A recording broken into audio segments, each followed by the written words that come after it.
You know, some words are just there. We use them all the time without a second thought.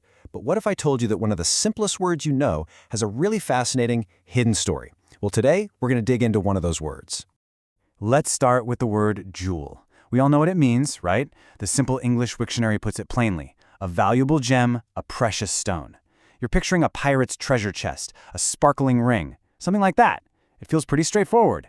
But trust me, this is where the story just begins. Okay, here's the twist. Tucked away on that source page is this little fact. The word jewel is on something called the Basic English 850 list. Now, this isn't just some random list. Being on it means this word was specifically chosen to be part of a very, very exclusive club. And that's where things get really interesting. So you're probably asking the exact right question. What in the world is the Basic English 850 list? Why was it even created? And what does it mean that a simple word like jewel made the cut? Let's break it all down. So this list, which was put together by a linguist named Charles K. Ogden way back in the 1930s, has only 850 words. That's it. His whole idea was to create this super condensed core vocabulary. A basic set of words that was powerful enough to say, well, almost anything. Think of it like a starter toolkit for clear communication, designed for anyone, anywhere. So, out of the hundreds of thousands of words in the English language, why jewel? What's so special about it that it earned a spot in that essential 850? Let's take a closer look and see just how much work this one little word can do. Just look at this list. A diamond, it's a jewel. A ruby, also a jewel. Same for an emerald, a pearl, all of them. So instead of needing to learn a whole bunch of specific words for gemstones, you can just use this one word, jewel, and people know exactly what you're talking about. It's just incredibly efficient. It's a fantastic category word. But it doesn't stop there. The word is super versatile. It's not just about the stone itself. It helps us talk about a ton of different objects. You can have a jewel in a necklace, on a ring, in a crown, even on cufflinks. You see?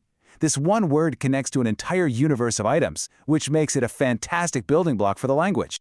And that, right there, is the real genius behind the Basic English list. These 850 words weren't just picked at random. Nope, they were chosen because of how well they connect and build on each other. They create this amazing network, letting you put together really complex ideas using just these simple parts. Let's just stick with jewel for a second to see how this works.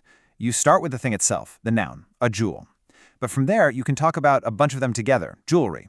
And you can even turn it into a description, an adjective, to talk about a jeweled crown. See how that works? One simple root word blossoms out to cover an object, a whole collection, and a quality. It's linguistic efficiency at its best.